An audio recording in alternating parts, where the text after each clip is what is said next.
3 fondateurs sur le site de Little Market. Donc Loïc qui s'occupe de toute la partie technique, qui est notre directeur technique. Et donc après Nicolas, qui sommes en fait à l'origine du projet depuis ses débuts.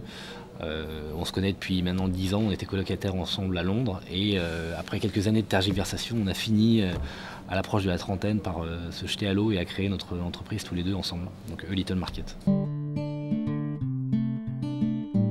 Ça a commencé tout à fait dans le sud-ouest avec un artisan qui faisait de l'art de la table en ardoise. Et donc comme je vous le faisais comprendre il y a quelques instants, avec Nicolas Cohen, mon associé, on voulait créer une entreprise depuis des années. Et donc dans ce cadre-là, on a rencontré Igor dans le sud-ouest de la France qui voulait nous revendre sa société qui faisait donc de l'art de la table en ardoise. Donc en discutant avec lui, on s'est rendu compte que finalement il y avait sans doute énormément d'artisans comme lui qui rêvaient de se décharger de toute la partie commerciale et marketing de leur job pour se concentrer sur la création. Donc on s'est dit qu'il y avait un outil qui était fantastique pour ces gens-là, c'était Internet, et qu'il fallait essayer de rassembler un maximum d'artisans et de créateurs en France sur un même site Internet pour les faire connaître et pour qu'ils aient plus qu'une photo à prendre, une mise en ligne à faire et à nous laisser faire après pour que les ventes se fassent. On a un petit peu d'art. Au sens peinture, sculpture, ce genre de choses. Donc ça va au-delà de l'artisanat. En revanche, pour l'instant, on n'a pas de musique, notamment pour des raisons légales, mais c'est quelque chose qu'on nous demande souvent, que ce soit même musique ou littérature. Mais pour l'instant, on n'a pas ces catégories-là. À la base, l'environnement concurrentiel en France était constitué essentiellement, souvent les créateurs avaient quand même une présence sur Internet, que ce soit au travers de blogs ou de sites Internet personnels. Il y en avait aussi certains qui vendaient sur des plateformes généralistes, même si finalement ils étaient assez peu nombreux, parce que justement ces gens-là ont besoin d'être dans un univers qui leur ressemble, qui est adapté à eux et pas forcément au milieu d'iPod ou d'iPhone ou de ce genre de choses. Donc, l'univers concurrentiel était assez vierge quand on s'est lancé. Alors le business model de Little Market est très simple. Ce qu'on a voulu faire en parlant à tous ce site, on l'a vraiment construit pour les créateurs, pour les artisans, avec eux depuis le début. Donc en leur parlant, on s'est rendu compte que il fallait finalement, c'était des gens qu'il fallait dérisquer entre guillemets, c'est-à-dire qu'il faut enlever tout risque pour eux à se lancer sur Internet, parce que ça peut faire un petit peu peur au début. Donc on a voulu qu'il n'y ait aucun frais de mise en ligne, donc que ce soit quand ils ouvrent une boutique ou quand ils mettent une création, ils ne payent rien. On veut vraiment que ce soit gagnant-gagnant, c'est-à-dire vous ne payez que si vous vendez. Et donc en l'occurrence, ils payent 5% quand ils font une vente. On ne s'estime pas le droit de déterminer si telle ou telle personne fait des produits suffisamment bien. En revanche, la seule sélection qu'il y a, c'est qu'il faut que ça soit du fait main et d'artisanat. Voilà. Une de nos grosses difficultés, c'est au côté technique, en fait, à absorber la croissance qu'on réalise. On a aujourd'hui 25 000 créateurs qui vendent sur le site, plus de 500 000 produits, donc ça commence à faire énormément d'informations à stocker. Donc, on a vraiment réussi à rassembler un grand nombre de créateurs. Après, côté client, je dirais qu'on se développe beaucoup par le bouche à oreille. Et donc aujourd'hui, j'ai envie de dire, on n'a pas vraiment de problématique, si ce n'est d'absorber et de faire en sorte qu'on maintienne la qualité de notre service malgré l'explosion du nombre de nos créateurs et de nos acheteurs. L'outil technique, c'est le cœur de notre activité. Donc on veut le maîtriser intégralement. Et la deuxième raison, c'est qu'on veut développer des services vraiment innovants pour nos créateurs. Et les plateformes de e-commerce généralistes ne sont pas forcément faites généralement pour les créateurs. Parce que qui dit créateur dit création unique, univers à customiser. Donc on a besoin d'une plateforme qui soit très flexible. Et c'est pour ça qu'on a fait le choix de la technologie interne. On a levé des fonds 2 fois. La première fois il y a 1 an et demi auprès de Business Angels, 500 000 €. Et la deuxième fois en septembre dernier, 1,5 million d'euros, cette fois-ci auprès encore de Business Angels, mais surtout d'un fonds d'investissement, en l'occurrence Xange, qui est rentré au capital de la société. Et vous allez en faire quoi de ce million d'euros ? Ce 1,5 million d'euros. Ce 1,5 million, pardon.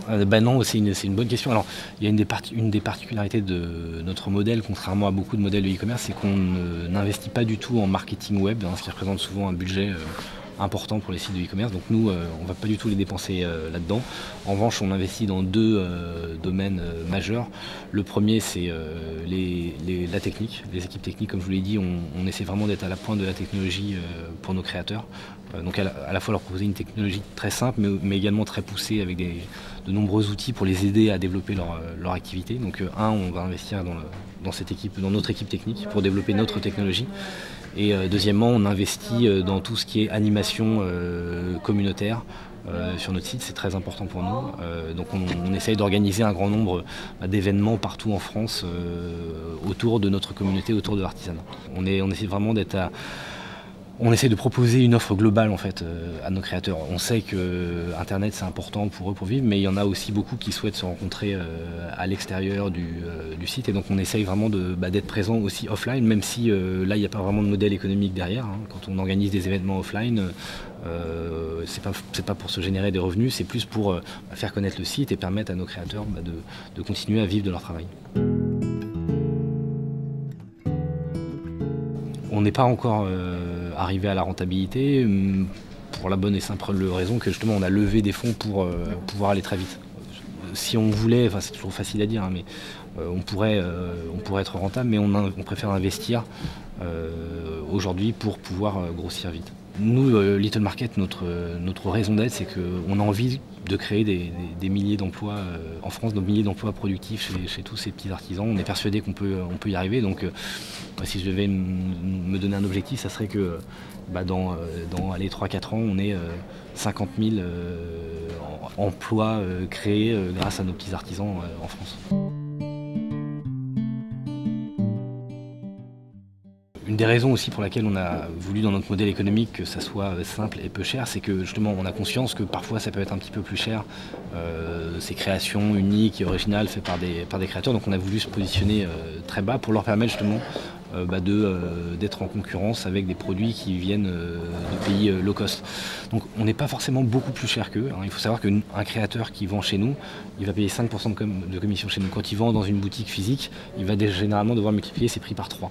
Donc déjà sur le prix, on arrive à être compétitif. Alors bien sûr, on ne va pas être compétitif avec un t-shirt chinois vendu à 1 € dans la grande distribution, mais de toute façon nos acheteurs, c'est pas ça qu'ils viennent chercher sur Little Market. Ils viennent chercher des produits qui ont une histoire, une âme, un artisan derrière. Ils vont essayer de connaître cet artisan, ils vont faire personnaliser leurs produits. Donc je pense que parmi nos clients, on a plein de gens qui font sûrement acheter de la production low cost, mais on a aussi beaucoup de gens qui viennent à la recherche de ces histoires et de ces produits qui ont une âme.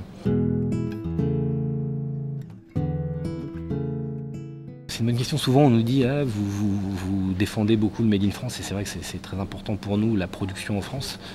Pourquoi vous avez choisi un nom anglais ? Nous en fait on a pour objectif in fine d'arriver à vendre cette production française à l'étranger. On fait partie des gens qui défendent la production française, mais qui ne pensent pas que la production française elle est réservée aux Français, elle doit aussi s'exporter. Donc c'est pour ça qu'on a choisi un nom anglais. Après Little Market, ce qu'on aime bien, c'est la notion de petit marché qui représente bien ce qu'on veut arriver à faire. Alors même si on peut nous dire que 20 000 ou 25 000 créateurs, c'est plus vraiment un petit marché. On essaie quand même de garder cette proximité très forte entre nous et les membres, mais aussi entre les membres et entre les acheteurs et les créateurs. C'est un petit peu paradoxal aussi qu'on soit 3 hommes qui aient créé ce site, mais je dirais on en joue beaucoup. Les créatrices de notre site, je pense, apprécient notre côté direct et parfois justement pas très girly. Donc je pense que ça fait aussi un peu partie du charme de Little Market.